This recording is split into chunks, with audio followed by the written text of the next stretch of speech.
Olá, boa noite. Seja bem-vindo ao Jornal da Record. Ocupação de leitos em São Paulo estabiliza abaixo de 60%.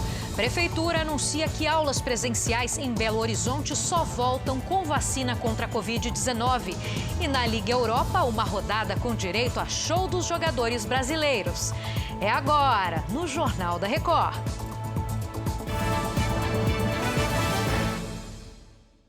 Oferecimento App Bradesco, reinventando para ficar do seu jeito.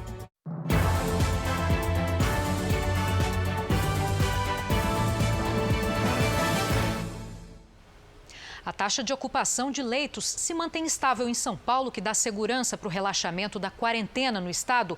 O Lúcio Sturme é quem traz os detalhes. Boa noite, Lúcio. Boa noite, Giovana. A taxa de ocupação nas UTIs da rede pública ficou abaixo de 60% por 4 semanas seguidas. Isso é uma boa notícia porque esse patamar é considerado adequado pelo governo paulista para poder reduzir o isolamento social. É o nível de ocupação mais baixo desde o início da pandemia. Outra boa notícia é que o diretor do Instituto Butantan, que está desenvolvendo uma vacina em parceria com uma farmacêutica chinesa, disse nesta terça-feira que a vacinação em larga escala pode começar aqui em São Paulo já em janeiro, Giovana. Vamos acompanhar. Obrigada pelas informações, Lúcio. As aulas presenciais em Belo Horizonte estão suspensas desde março e não devem ser retomadas antes da descoberta de uma vacina contra a Covid-19. Boa noite, Virgínia Nalon. Oi, Giovana, boa noite para você, boa noite a todos. Essa informação aí foi confirmada pelo prefeito Alexandre Calil e essa decisão vale tanto para as escolas públicas quanto para as escolas privadas. E segundo o governo municipal, vão voltar juntas para que não exista desigualdade. A organização do carnaval pela prefeitura também estaria condicionada a essa vacina. Segundo dados do Ministério da Saúde, nesta terça, Minas Gerais tem 156.551 casos de Covid-19 e 3.613 mortes. Giovana. Virgínia, muito obrigada pelas informações. A Agência Nacional de Vigilância Sanitária estuda uma forma de reforçar o combate ao coronavírus nos aeroportos. Vamos até Brasília, então, com a Nathalie Machado. Boa noite, Nathalie. Quais são os planos? Oi, Giovana. Boa noite a todos. A Anvisa vai fazer uma consulta pública. A ideia é, além dos aeroportos, estabelecer novos critérios de combate à Covid-19 também nos aviões.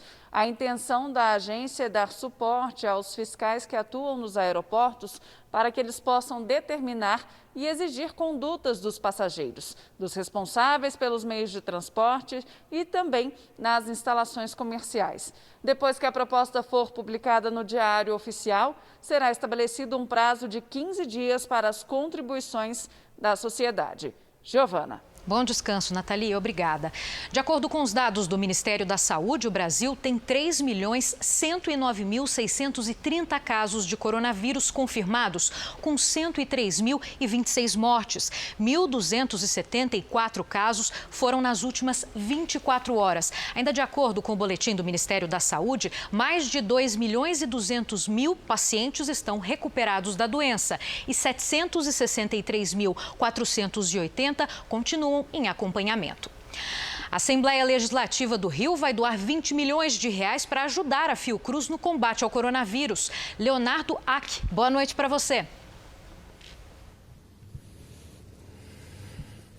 Boa noite, Giovana. Boa noite a todos. Olha, a verba faz parte de um fundo de reserva economizado pela Alerj nos últimos anos.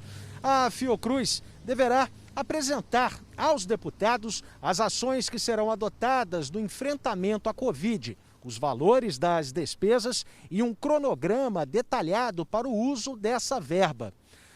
E a Câmara de Vereadores da capital aprovou nesta noite um projeto que prevê o parcelamento de multas durante a pandemia.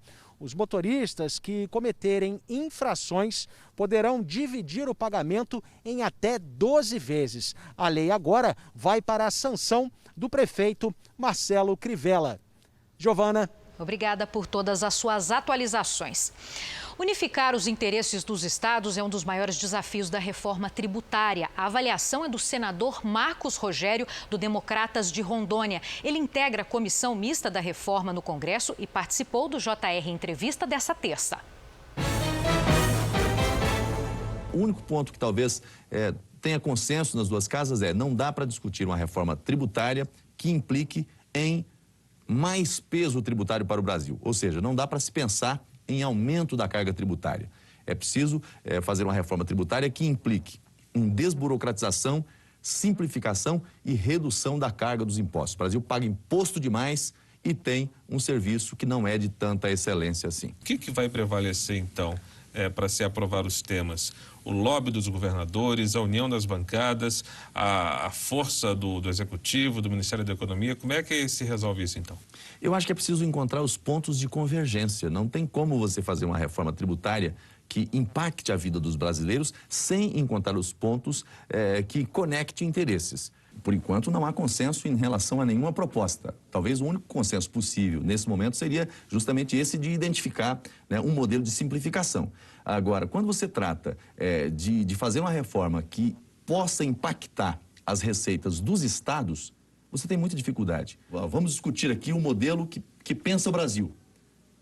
Muitos têm medo de perder a condição atual. Na dúvida de se vai ganhar, é melhor não permitir reformar. Então, eu acho que é preciso que todos tenham a compreensão de que a reforma tributária é uma reforma necessária para o Brasil. Tornar o Brasil mais leve, mais competitivo. E o medo de perder receitas talvez faça com que os governadores façam esse lobby tão pesado no sentido de manter o status quo. Agora, pode-se trabalhar a unificação a partir de situações. Os impostos municipais, os impostos estaduais e os impostos nacionais. Futebol. Na Liga Europa, Sevilha e Shakhtar se classificaram às semifinais da competição com direito a um show brasileiro. O Shakhtar Donetsk da Ucrânia goleou o Basel da Suíça por 4-1 com 4 gols de brasileiros. Júnior Moraes marcou o primeiro de cabeça. Tyson fez o segundo. De pênalti, Alan Patrick fez 3-0 e o quarto gol foi de Dodô. O Basel ainda diminuiu com Wolfswinkel. O Sevilha da Espanha também garantiu vaga nas semifinais depois de vencer o Wolverhampton da Inglaterra por 1-0 com gol de Ocampos. Essa edição do Jornal da Record termina aqui. Outras informações no Fala Brasil, 8h45 da manhã. Uma boa noite para você. Obrigada pela sua audiência.